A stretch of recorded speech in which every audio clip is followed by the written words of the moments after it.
PNG LNG leaders in Hela want outstanding issues settled. 24-hour deadline looms for Enga provincial government. And members get down to business at provincial level.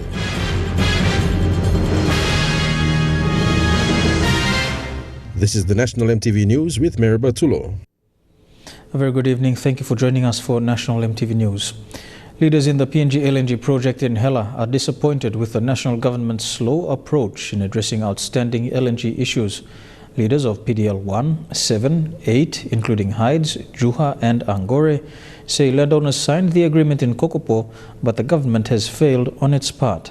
They say authorities must pay attention to the cry of resource owners. All pipeline land owners in Hela gathered this afternoon in Port Moresby expressing the concerns as to why the national government is slow in paying the benefits and other promises. For many, it is not the first time to grab government's attention to fulfill the benefits captured in the UBSA and LBBSA agreement. They should not sit idle. They should be proactive, they should be doing something. But they are not doing anything, That is really frustrating me, Blogata. The resource owners say past promises and interventions by the government have all been watered down, including the 35 million promised in August 2016. Now it's overdue by 1 year, MOU. UBSA was signed, never honored. LBSA was signed, never honored. Petitions were given, never honored. We went to court. We failed all these things. Many in the PDL 1, 7 and Hides areas say the government has failed most of the MOUs, MOAs and instruments signed in Kokopo 2009. They say if the government can pay central land owners, why the delay for those in the wellheads? Because oil and gas is flowing from the wellhead. The wellhead landowners are still suffering there. They are living in doubt, in darkness, when to receive the royalty and equity. And how comes these people? Outstanding payments include business development grants, tax credit scheme impact projects and infrastructure development grants, among others. Again, they have brushed aside the excuses of politics but say local MPs like James Marape, Patrick Thomas, Manasseh Makiba and Governor Philip Undialo to be responsible and help the people. Kirap na total state on behalf of people landowners na Hela as a great. Government must now give him priority to Mibla so that Mibla can get organized. Now we'll receive royalty from Mibla, royalty and equities from Mibla. The resource owners want the government to respond in the next 10 days. Jack Lapave Jr., National EMTV News. 24 hours remain for the Enga provincial government to respond to a petition presented to it by the Kala tribe of Amala in Wabeg. They petitioned the provincial government to compensate them for destruction caused to their village last month during election-related fighting between people from Kandep. The 7-day notice was given in the form of a petition last Thursday to the provincial government to respond or face serious consequences. The Kala tribe of Amala is from the village of the Enga provincial administrator, Dr. Samson Amian. More than 200 houses were razed last month by the supporters of former Kandep MP Don Pollier, following allegations that the PA, as the election steering committee chairman, had advised the Kandep returning officer to set aside 7 ballot boxes from Pollier's strongholds when counting went into elimination. The Kala tribe is seeking immediate relief assistance from the provincial government and the disaster office as their homes and food gardens were destroyed. They are also seeking compensation to rebuild their properties which were destroyed. More than 2,000 people are homeless and 20 people from the tribe were reportedly killed, with 20 others severely injured with bullet wounds. As the custodians of Wabeg town, they always protect the town from any unwanted activities from happening. The 7 days ultimatum ends tomorrow, and if they do not receive any good response, they have threatened to withdraw their protection of Wabeg town, leaving it open to risks. They will also sue the state, the provincial government, Kandep MP Alfred Manasseh and former Kandep MP Don Pollier. The Kala people are also seeking protection from the joint security forces until the fight is over. Vasanata Yama, National EMTV News, Mount Hagen. Kerawagi MP Barry Palmer is in the process of establishing a 10-year plan for the district. Mr. Palmer says the plan hopes to bring services and open other opportunities for the people. Nearly 8,000 people gathered at Kerawagi station to hear from the elected leader MP Barry Palmer. Mr. Palmer was joined by LLG presidents and staff of the district. In his first official engagement, Mr. Palmer said the district is strategically situated in Simbu province. He says his first task is the development of the district plan. This way, maybe again like look how district by run very effective cost measure na time of him as much as possible government service na mission services inside the district. Mr. Palmer says the 5-year development plan will be the icebreaker for a 10 or 15-year plan. 5-year plan by laying foundation na platform of development, achieving the big vision economic up. He says for a start, Kerawagi district headquarters must have a facelift. Scoping for the township has begun. Unlike other districts in Simbu province, Kerawagi hosts some of the leading institutions in the country. The provincial government believes this will be beneficial for the district. Ontario High School, secondary high school staff, CIS, Lotambo staff, Don Bosco staff, Kerawagi High School staff. But like many other places in the country, law and order is always a hindrance to development. Police say this must be a priority for the Palmer administration. After law and order, you can talk about infrastructure, you can talk about everything else. Because law and order is a problem right now in Kerawagi. Among other plans in the agriculture sector, economic growth and reopening of Kerawagi airstrip, MP Palmer believes landowners should be given proper land titles before any development agenda is discussed. Papa ground title one time we got title. M can go partner with them state now, or we have ground plan. You may pull him title now, and by delaying development. Jack Lapave Jr., National EMTV News. Members of the Kerawagi District Development Authority have been sworn in. The ceremony was held at Kerawagi Station in front of thousands. Members include Kerawagi Urban, Coop LLG, Coronigal LLG, and the Chairman and Kerawagi MP Barry Palmer. The ceremony was officiated by the Kerawagi Senior Magistrate. Other members will be sworn in later this week. The Chairman of Kerawagi District Development Authority do promise that I will uphold and observe the Constitution of the independent state of Papua New Guinea and all the laws of the independent state of Papua New Guinea.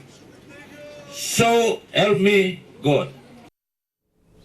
The District Development Authority for Rigo District was sworn in today at Hela Station.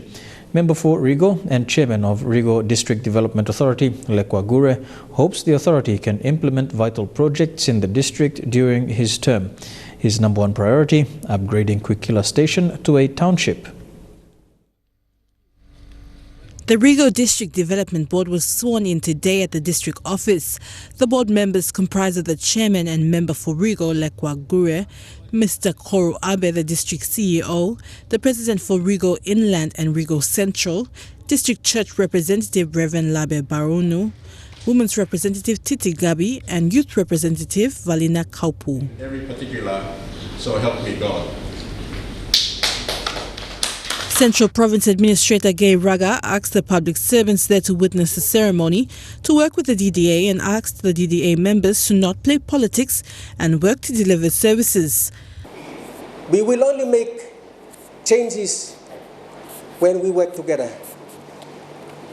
And let me remind all of you here, this District Development Authority is not a place for you to play politics. The member for Rigo, Lekwe Gura, says he has 8 areas he hopes to look at to develop Rigo District. My highest priority is this town here, Hela Township. Because at the moment, the town and all the infrastructure that you see was built during the colonial days. Clean it up and build some new infrastructure, such as a new market, and then eventually, towards the end of this term, I want to build a member's house with an elected office. How Rigo people can adapt to climate change is also an agenda the member will be looking into. We can talk about all these other development needs and challenges, but this one issue alone cuts across many of them. This climate change cuts across, things like agriculture. It cuts across the supply of water. So there's a whole host of development needs or areas through which climate change has an effect. Also, he hopes the people of Rigo will be able to get spin-off benefits from APEC 2018. Because that can also be good for the revival of our culture and tradition as well. So. Ward 19 councillor says that he hopes DDA will spend as little time as possible on policy development and more time getting the services on the ground. Nothing's been happening. So what we want is, when we talk about service delivery, first and foremost must come is our water project. Adelaide Xerox, Kari National, MTV News. Following last Friday's strike by landowners of the Sirinumu Dam in Central Province, Governor Robert Agarobe announced that under his new administration, a proper development plan will be drafted for the Koyari people. During a visit yesterday, Governor Agarobe was accompanied by NCD Governor Paul Sparkop, who shared similar views, saying the government's commitment to the water dam landowners remains a top priority. It's been a constant problem between landowners, service providers, and the national government when water and electricity services are being disrupted due to outstanding landowner demands. We see that government is not going to allow what we mentioned it will not. It will continue to ignore. That's why we took the road course out. If next time somebody is passing this water, we understand it. We will show it again. We don't talk to this. We don't talk to road castle. It started in 2013, where MOUs were signed and a decision number 356 implemented to construct a sealed road from Sogeri to Sirinumu. However, to date, work is not complete and outstanding funds are yet to be paid. High School and border intervened road, and the 8 million kid has been expanded. The money total outstanding for this project is 22 million. For the new central governor, who is from Koyari, says the people have been longing for results and he has plans to deliver. Agarobe says with the Sirinumu Dam being a national asset, the road leading into it must be given a national status. You got a national highway here, a national asset here. You need to make this a national road. Yes. You need to look after it. So that's not rocket science. So we need to get this sorted out and get it done quickly. NCD Governor Paul Sparkop thanked the landowners for their understanding last Friday and said he will consult with the Prime Minister and Minister responsible to complete the road sealing if funding is available. We all need to appreciate too that in anything that the government does and do or wants to do, there is always a bottom line. And that bottom line is money. Meanwhile, Governor Agarobe adds the people of Sirinumu to come up with a development plan that will be incorporated with the provincial plan. So moving forward, I want the stakeholders again, if you've got any development plans or community development plans that you have in your organizations, I want you to come and visit me. I want you to visit me so that we can put that and align that with my development plans. Stanley Oved Jr., National MTV News. Here with National MTV News. In the news ahead, students boycott classes at the University of Natural Resources and Environment. Morobe Governor begins district visits and observing Literacy Week. Stay tuned.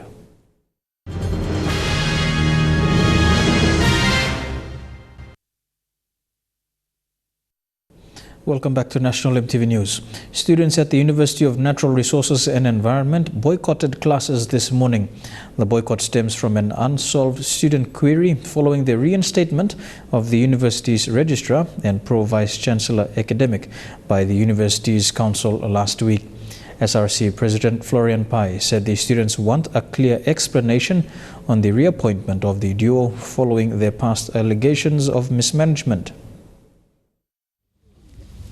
At around 9 this morning, students gathered outside the university's administration building and began their boycott. After a short meeting, the students proceeded into the administration building and barricaded the doors to the registrar and the Pro-Vice Chancellor academics offices. The students began the boycott following the reinstatement of the university's registrar Masi Fuawe and Pro-Vice Chancellor academic Dr. Samson Laup, the two controversial staff members that the students previously voted against to hold on to the university's office. We see from council section what council made and decide about. They made a decision, it was one-sided decision. This is not the first boycott and it won't be the last for this university. This morning's boycott is one in a series of others that stem from alleged mismanagement of the university. Those members of council has been sitting there for so long in the office doing nothing. UNRE has been a hive of dissatisfied students and staff in the last 2 years. On numerous occasions, the students have staged peaceful protests on the campus and stayed away from classes for several weeks, prompted by allegations of maladministration. One of their demands in the previous boycott was a call made to the government to appoint a permanent vice-chancellor. Their actions have prompted the National Executive Council to appoint Professor John Warren in September last year as the permanent vice-chancellor for the university.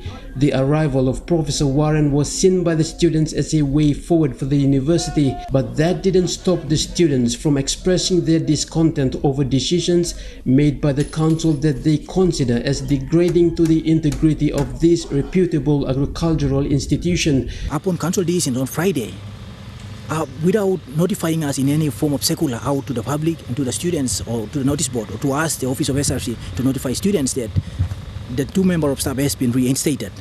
However, they go ahead and allow those staff to come and enter the office, which we know that there are legal procedures in which we don't want to talk about it.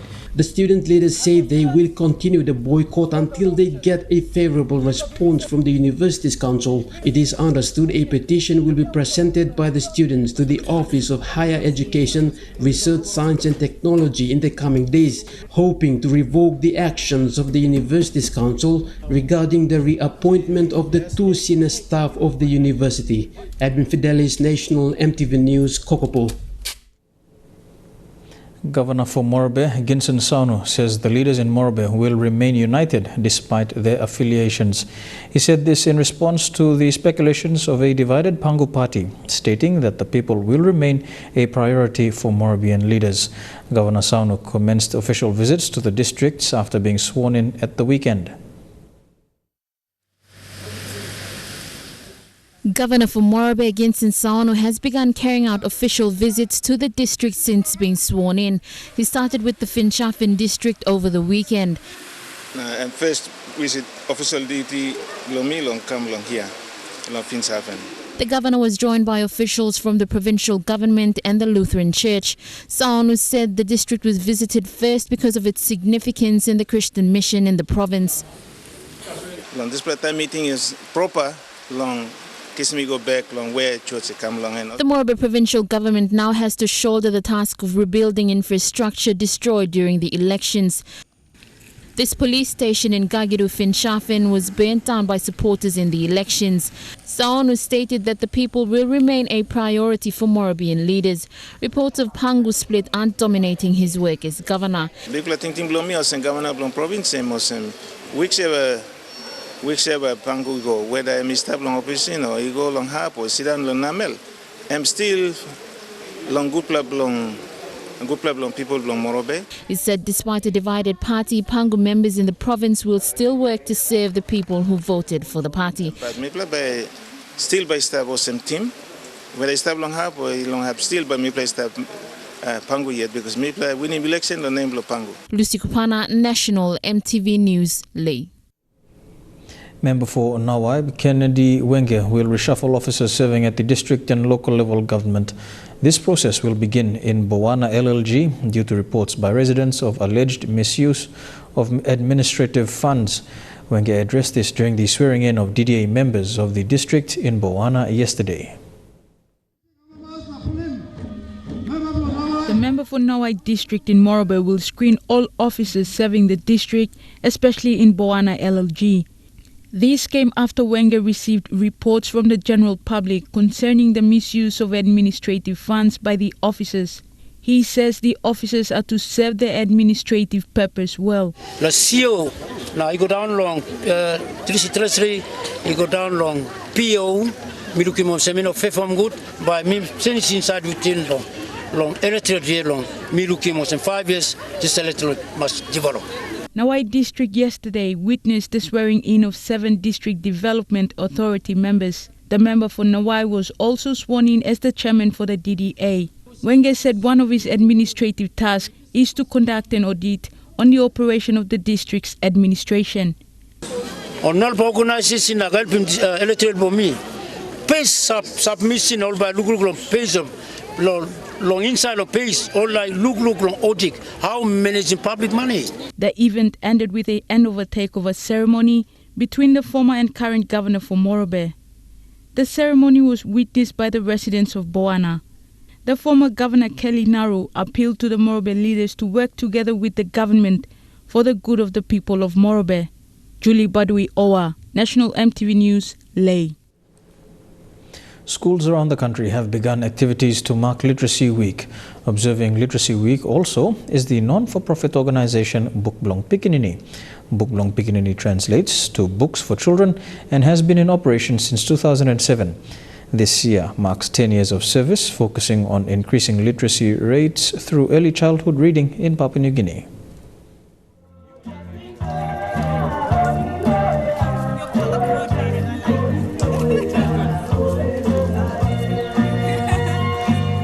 A group of children, teachers and parents joined staff and sponsors of Book Belong Pikinini to begin celebrations marking Literacy Week. The theme for this year, reading, it makes a world of difference.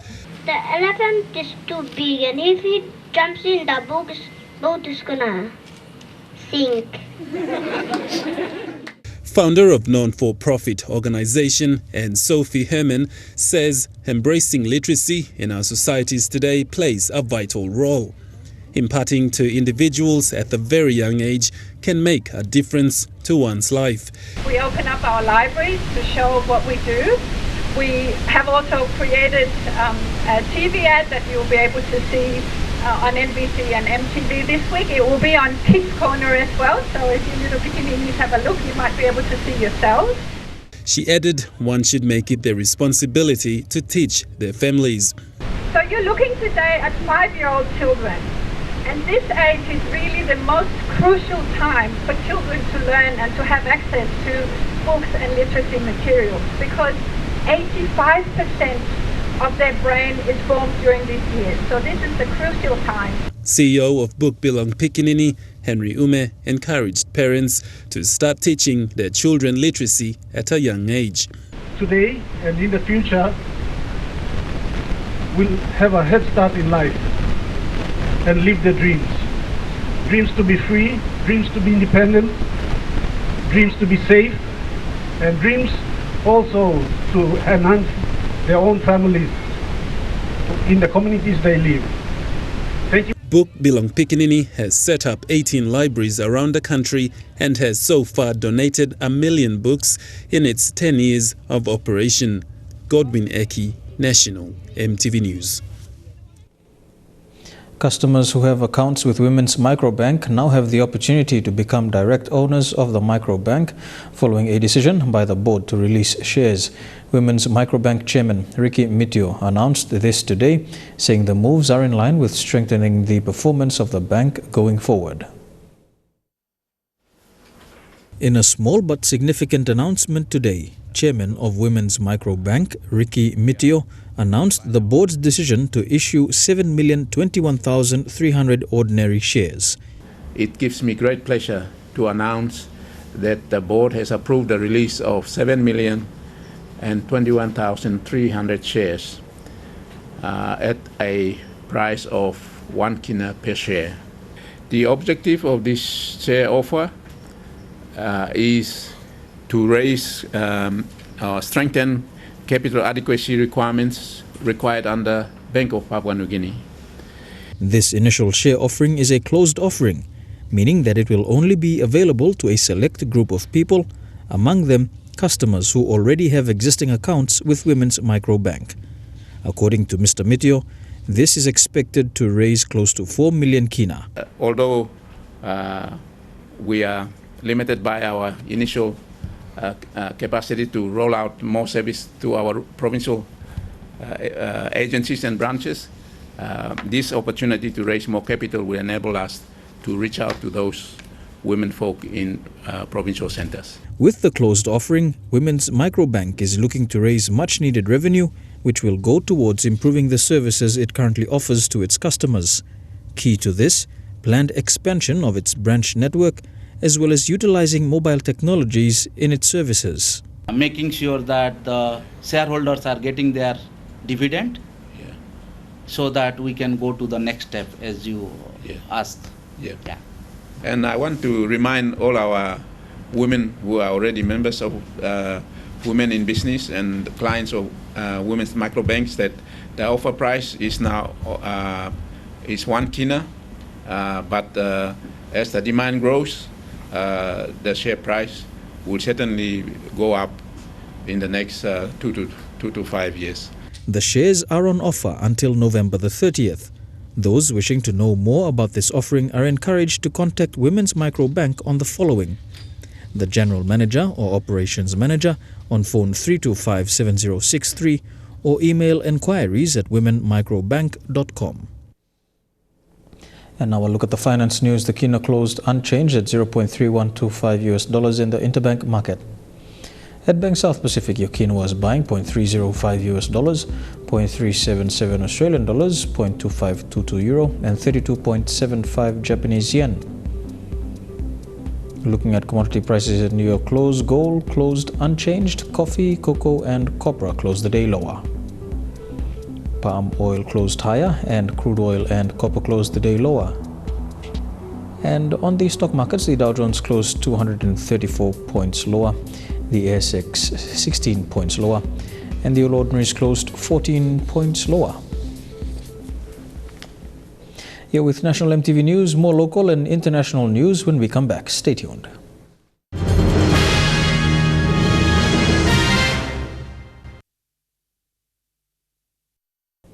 Welcome back to the news. West Sepik Governor Tony Wowo has prioritized road development as one of his administration's main agendas.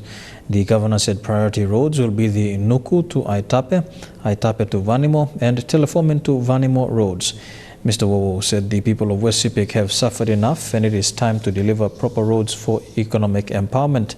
The governor also has plans to improve local SMEs in the province, announcing he will subsidize funding for people to start small businesses to support themselves and not to rely on handouts. He made these remarks during the official swearing-in of the West Sepik Provincial Executive Council members in Vanimo last week. Minister for Agriculture and Livestock Benny Allen has issued a call to stakeholders within the coffee industry to provide necessary support to control the spread of the coffee berry borer detected in the Eastern Highlands and Jiwaka provinces. The minister said the multi-million kina industry supports over 3 million people and must be safeguarded. He has issued an order for the coffee industry to be on high alert on the spread of the coffee disease. In a statement sent to MTV News, the minister confirmed the coffee berry borer or CBB had been detected in the Eastern Highlands and Jiwaka provinces, was closely related to similar species found in Indonesia and New Caledonia. The minister announced that due to the seriousness of the issue, all stakeholders must observe biosecurity laws on the importation and transportation of raw plants, seeds or animals. He said the presence of the CBB is very dangerous and will put economic and social pressure on coffee farming communities. On the other hand, efforts to contain the pest from spreading have been limited with the availability of resources. Jiwaka, Western Highlands, Simbu, Eastern Highlands, Enga and Southern Highlands have been declared quarantine areas, while rehabilitation activities have already commenced in Jiwaka and Eastern Highlands. Furthermore, the minister announced that coffee trees infected by CBB must be destroyed, with unaffected trees within a kilometer radius to be destroyed as well. The minister said all stakeholders must work in close partnership with NACIA, CIC and the Department of Agriculture and Livestock to save the coffee industry in the country. Stanley Ove Jr., National MTV News. Turning overseas now, people living in parts of the United States of Florida have evacuated as Category 5 Hurricane Irma gains strength in the Atlantic and heads towards the coast. It is forecast to be the worst storm in a decade. Tonight, long lines, bare shelves, and frayed nerves as all of Florida braces for what could be the worst hurricane to hit the state in decades. It's very important that everybody in our state gets prepared. And take a look here at this Publix grocery store where all the sports drinks and water would be. The shelves almost already completely empty, people scooping up what they can when they can. The governor already declaring a state of emergency. For some, Harvey's destruction in Texas is fueling the fear. I saw what happened in Houston, 4 feet of rain. They're saying this storm's going to be worse.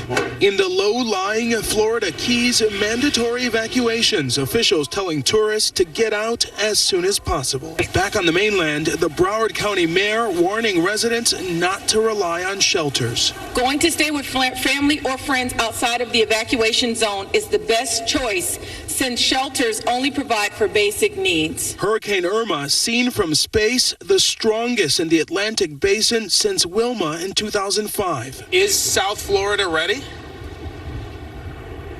Well, I'd say we're not ready.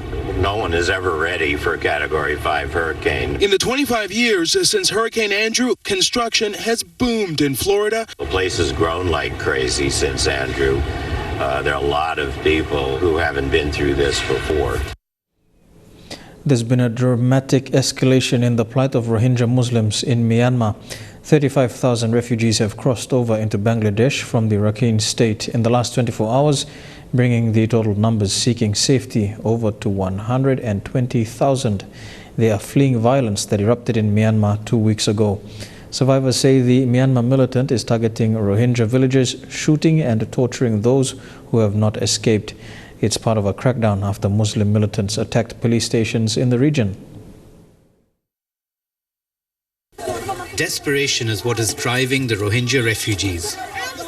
They've been forced out of their homes by a wave of brutal killings, and Bangladesh, which has taken them in, is being overwhelmed by the sheer numbers that are surging in. Soldiers try to bring in a sense of order, but the refugees are weak, dehydrated, and disoriented after days on the road. The Rohingyas are often described as the world's most persecuted minority. Ethnic Muslims in Buddhist-majority Myanmar, they have been denied citizenship despite living there for centuries. Now their villages have been burned down, hundreds killed, and attacks blamed on the Myanmar military and vigilantes. People are either being shot or burnt alive in their homes. We had to flee for our lives. They are making sure that no Muslims are left there. So they fled, carrying with them whatever they could salvage from their wrecked homes. Local volunteers meet them as they arrive, handing out packets of cooked rice and meat, their first proper meal in days. But with so many refugees coming in, space is running out. Existing camps are stretched beyond capacity. New ones are being built by the hour. Open fields and hilltops have now become vast settlements. But the conditions are basic. This pit filled with rain serving as the camp's water supply. Bangladesh is one of the world's most densely populated nations. Now, it has to somehow make space for all the Rohingyas who are pouring in. Back home, and in coinciding with the 53rd Medical Symposium, a team of surgeons are in the country to conduct life-saving procedures for heart patients. The team is composed of 3 heart surgeons and 1 anesthetic specialist. PIH Chief Executive Officer Colonel Sandip Shaligram says the PIH cardiac camp is offering heart surgeries at an affordable cost. Pacific International Hospital is one of 2 hospitals in Port Moresby that operate on heart patients and the only hospital that performs angiography and angioplasty. PIH CEO Colonel Sandip Shaligram announced that the hospital is hosting again its cardiac camp, which commenced yesterday. The team of specialists will take on complex cases, each requiring a cardiac bypass and between 4 to 6 grafts required. With a hospital that is fully equipped with state-of-the-art medical equipment, the hospital had successfully performed an open-heart surgery yesterday that was aired live at the medical symposium. This was an achievement for the hospital. This time it was designed to coincide with the symposium so that the entire medical fraternity gets exposed to that program.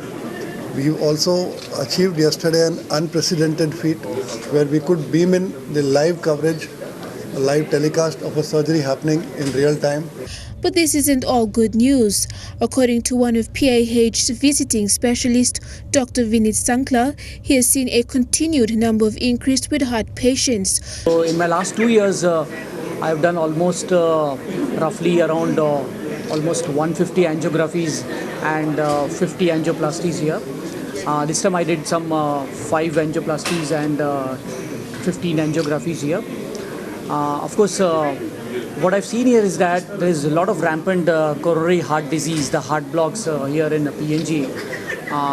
Maybe it is because related to some risk factors like poor lifestyle, a lot of tobacco, of course diabetes, hypertension is also there. Whenever I come here, I see more and more cases here. So naturally awareness is required. Of course finances are involved and we are helping it out with the management so that it comes to a little less cost. PIH is now offering free heart screening and consultations on Fridays together with free mammogram. Merlin Diaukatam, National EMTV News. Here with National EMTV News, Trukai Sports is next. Hunters coach Michael Marum names his side for the big game this weekend. The details after these messages.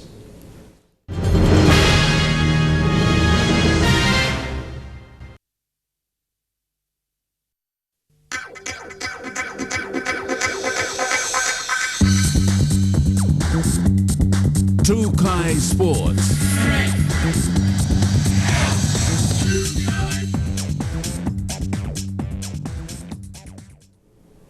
Welcome to Trukai Sports. SP PNG Hunters coach Michael Marum has named his team for this weekend's major semi-final match.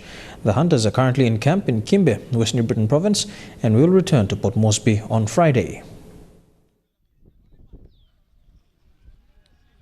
Blender Bavu has been named in the centres to replace an injured Israel Eliab. Eliab sustained a hand injury during the last match against Tweedheads and will be out for 4 weeks. Paul Wawa and Barton Morris will play on the wings, while Stagroth Amin maintains his spot at full-back. Stanton Albert will start at prop alongside brother Wellington, with Moses Meninga retained in the lock position. Coach Michael Marum says from their camp in Kimbe, the team has raised its intensity in training and are focused on the job ahead. The Hunters will play the Radcliffe Dolphins on Saturday at the National Football Stadium. The winner of the match will proceed straight to the grand final, while the loser has another chance against the winner of the East Tigers and Sunshine Coast elimination final. Elijah Levet, National EMTV Sports. Kina Securities Limited today announced PNG's Sydney-based professional tennis player Abigail Tere Apisa as Kina's new brand ambassador. In supporting PNG community through sports, Kina Securities' announcement of Tere Apisa as their brand carrier comes as the tennis professional continues to make her mark in the World Tennis Association. She is currently ranked 361st in the singles and 386th in the doubles. To cricket, and the Port Moresby Cricket Association launched its new logo last evening after decades of its existence, and along with it, their vision, mission and values. Speaking to over 50 stakeholders at the launch, Vice President Charles Amini said the association has grown over the years. The new logo marks a new era for Port Moresby Cricket Association. The Port Moresby Cricket Association has seen major changes over the past 4 decades. From the outdoor T20 competition, the association extended to the indoor competition in recent years in partnership with PIH. Now with the new logo embracing aspects of its location and the sport itself, the new logo depicts the Lakatoi, cricket stumps and ball, and acronym POMCA written in yellow print, the color of NCD. While the vision is to be Papua New Guinea's model sporting association, POMCA stands on the values of professionalism, transparency, as well as being compliant and action-oriented with all stakeholders while maintaining integrity and building network in communities. Properly funded, fully compliant association run by competent administrators and enjoyed by all its stakeholders. And at the end of the day, to get to become a model sporting association, you need to have all those factors in there. And it's driven by your values. To be PNG's model sporting association, we need to be professional. I think that's a given. With over 20 stakeholders attached with the association, the new look and the new vision and values are expected to maintain relationships and bring POM cricket to greater heights. Dina Rose Raiko, National EMTV Sports. To AFL, and the Easy Loan Port Moresby AFL season is on again this weekend at the Colts Oval in the nation's capital. The Round 10 competition will see 21 teams drawn from 3 divisions, consisting of 8 teams from both reserve and the senior grades, with 5 women's teams.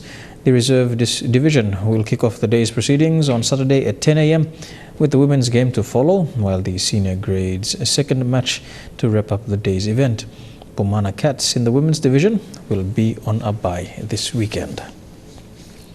Moving on, and Mendi, the capital of Southern Highlands Province, is the next town to host the 8th PNG Games in 2019, while the bid to host the 9th PNG Games in 2022 is now open.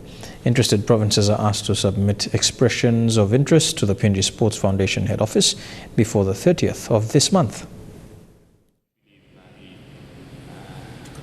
Chairman of the PNG Games Council and Executive Director of PNG Sports Foundation, Peter Chiamalili, has urged interested provinces to send their expression of interest to his office to bid for the 2022 PNG Games. It was highlighted by 7 PNG Games Host Organizing Committee Chairman John Susuve. The presentation by the bidding provinces in October at the council meeting will see the successful bidders selected and announced on the media. Meanwhile, the organizing committee of the 8 PNG Games in Mendi has completed stage 1 of the preparations. The committee will present their reports confirming the number of sports that will be contested at the 8 PNG Games in the council meeting this October.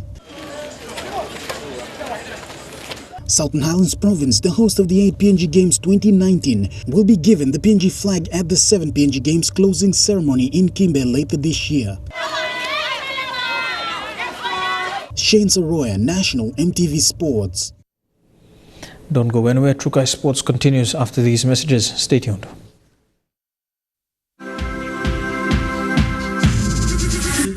Trukai Sports. Welcome back to Trukai Sports. To football now. The New Zealand All Whites will continue their 2018 FIFA World Cup Russia qualifier journey despite being held to a 2-2 draw by Solomon Islands in Honiara. New Zealand coach Anthony Hudson was impressed with his side for making it through the OFC qualifier stage 3 unbeaten. With the chained side including some players trying out different roles, New Zealand pushed from the outset, but the majority of their chances were held off by Solomon Islands' backline. However, the All Whites' first goal came just 14 minutes by Maya Bervin. The Solomon Islands Bonitos were quick to respond, but Stefan Marinovic was equal to the task. The All Whites grabbed their second from an own goal by Bonitos defender, Hadis Angari.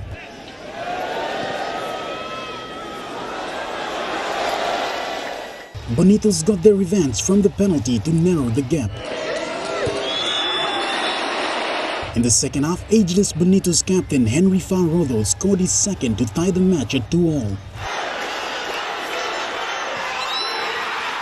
Now, despite some creative attacks by Solomon Islands for the winner, their efforts were denied by hard-working New Zealand backline to see the match end with a hard-earned 2-2 draw. Well, the first thing that I would like to say is to congratulate New Zealand for going into the next stage. I hope they can get a spot in the World Cup and represent Oceania.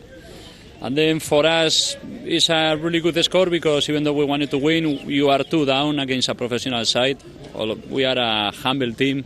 Everybody has a regular job. So at 2-2, it feels like a win, to be honest with you. And I think we did a very good game. I think it would be really unfair if we lose the game. I am not going to say if we win it, but the tie is good for the boys, it's good for the federation, it's good for the country, everything is nice.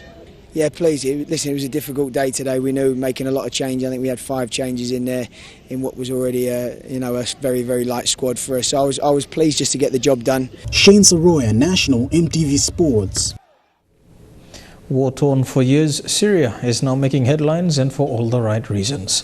The country, which has been plagued by civil atrocities, is now on the verge of qualifying for the FIFA World Cup in Russia in 2018. Syria carved their names into their nation's football folklore as they kept their World Cup dreams alive with a 2-2 draw in Iran, seeing them pep Uzbekistan to 3rd place. The Syrians got off to an unexpectedly swift start as Tamer Haj Mohammed put the visitors in front, the first conceded by Iran in the 3rd round. But just prior to the break, Sadar Azman bundled home to send the sides in on equal terms. The Ruban Kazan striker doubled his tally just after the hour mark, latching onto Mehid Taremi's headed pass to send the home crowd into raptures. With their dream beginning to evaporate, Syria demonstrated their trademark resilience in the dying seconds. The impressive Omar Al-Soma slotted home to salvage a precious point as Syria kept their hopes alive. Australia and Syria will now battle over 2 legs in October to reach the CONCACAF Asian Zone playoff. Jeremy Mogi, National TV Sports.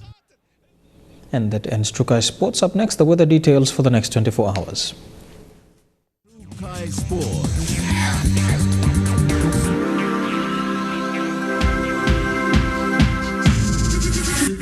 Trukai Sports.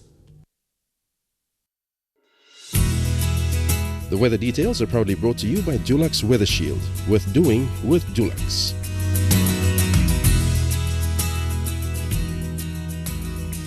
I'll look at the weather forecast for the next 24 hours. Rain and cloudy weather in Kerama, cloudy as well in Port Moresby, morning drizzles in Daru and Alota, thundery showers in Popondetta. To the Momasa region, thundery showers expected in Ley, cloudy and some showers in Wau, morning rain in Madang, partly cloudy for Wibak and Vanimo. To the New Guinea Islands region, cloudy weather and some showers over the next 24 hours expected in Lorengau, Kavieng, Kokopo and Rabaul, morning rain in Kimbe, thundery showers in Buka. And in the Highlands region, Mount Hagen, Goroka, Kundiawa, Mendi and Wabeg, you can expect some drizzles and morning fog.